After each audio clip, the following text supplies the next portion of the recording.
Good morning, children. Today we shall take chapter number 1, Summer of the Beautiful White Horse, from the book Snapshots. Actually, this chapter, The Summer of the Beautiful White Horse, deals with two Armenian boys who defy the values of trust and honesty for which their tribe is famous all over. The elder one, Murad, steals a horse with a view to enjoying horse riding. The narrator does want the horse to be returned before he learnt how to ride. However, when they are found red handed by the owner of the horse, they decide to return. So, somewhere the story deals with the moral that the family values and family ethics, they are above everything, right? The story has many moral lessons to teach also. The first and foremost lesson is that we can learn is that we should always live up to our long established and time tested values, because they are good and people know and value us for those values, for those ethics. The Garoglanian family and their clan, for example, were known and valued for their honesty all over.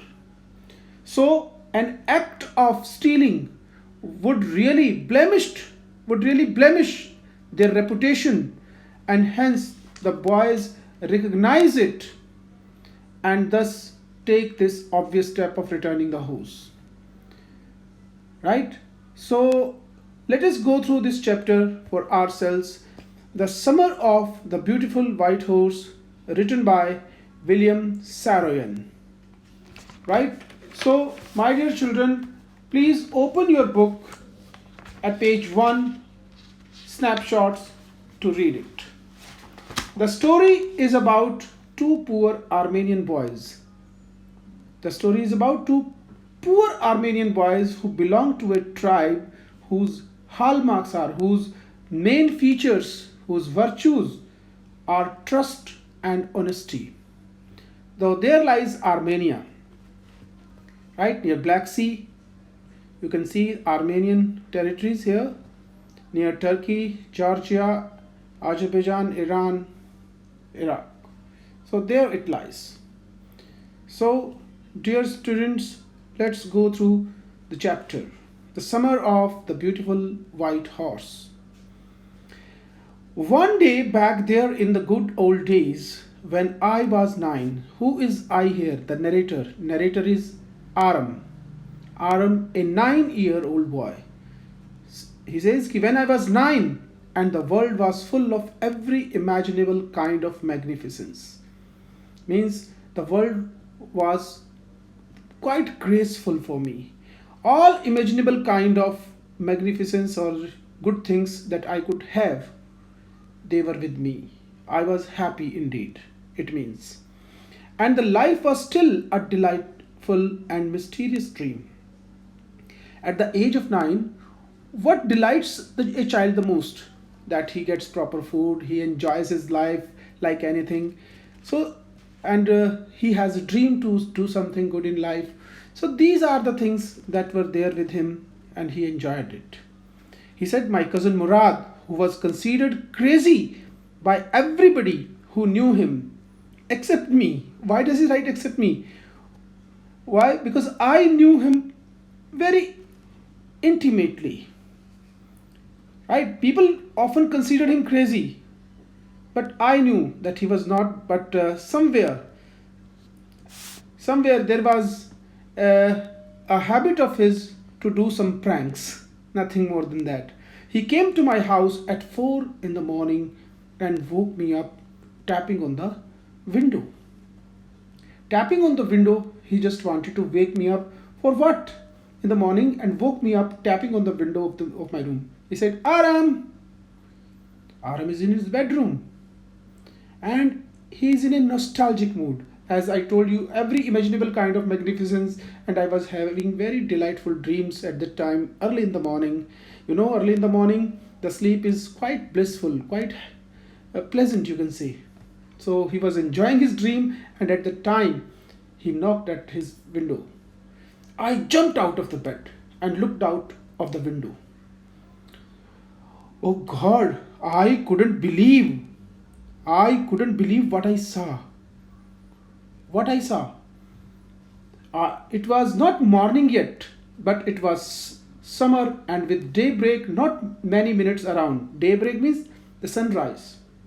Sunrise was not many minutes around the corner of the world. It was light enough for me to know I was not dreaming. Means the knock woke me up, and I looked outside and looked at a very strange sight. At least it was strange for me. But my cousin Murad was sitting on a beautiful white horse.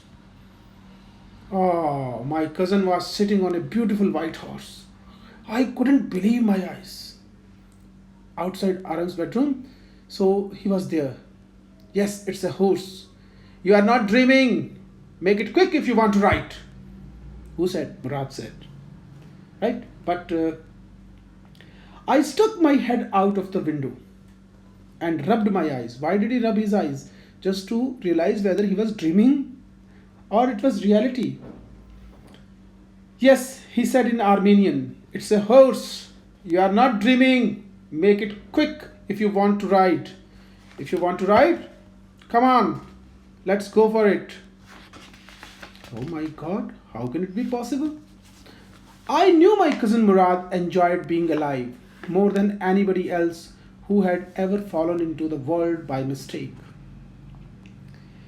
What does it mean? I knew my cousin Murad used to enjoy his life. He was quite happy. I told you earlier he often played pranks, but he was quite a jolly good fellow. Always enjoyed his life. Anybody else, more than anybody else who had come to this world, means from all living beings, if we compare, he was quite happy. But this was more than I even could believe. But this sort of prank, this sort of extraordinary thing he was doing, that was beyond my thinking even. I couldn't believe. In the first place, my earliest memories had been the memories of horses, and my first longing had been longings to ride. I was quite excited, crazy about horse riding also. In my earliest memories had the memories of horses. I always had in my mind, somewhere at the back of my mind, that one day I would ride horse, and my memories were there. But my first longing means my desire, was the desire to ride. This was the wonderful part. But in the second place, oh my God, we were poor. This Garoglanian family was poor. We were poor, we had no money. Our whole tribe was poverty stricken. Poverty stricken family it was. Every branch of the Garoglanian family, Garoglanian is an Armenian tribe, right, was living in the most amazing and comical poverty in the world.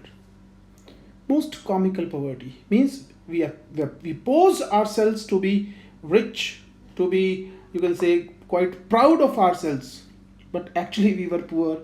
How surprising it was for the world even.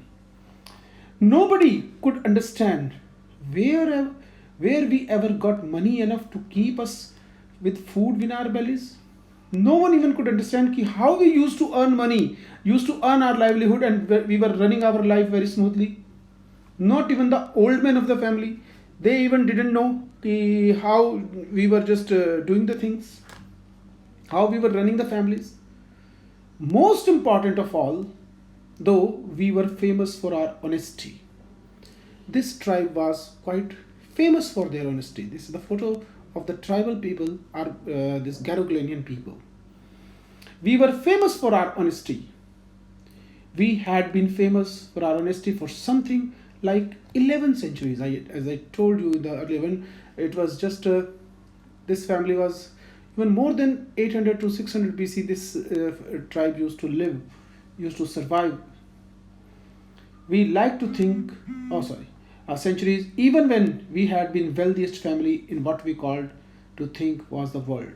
Within the world, we were considered the most affluent family at that time. Means at the time, because of lack of communication and because of lack of information about other communities all over the world, we often consider ourselves to be one of the wealthiest families around the world. We were proud first.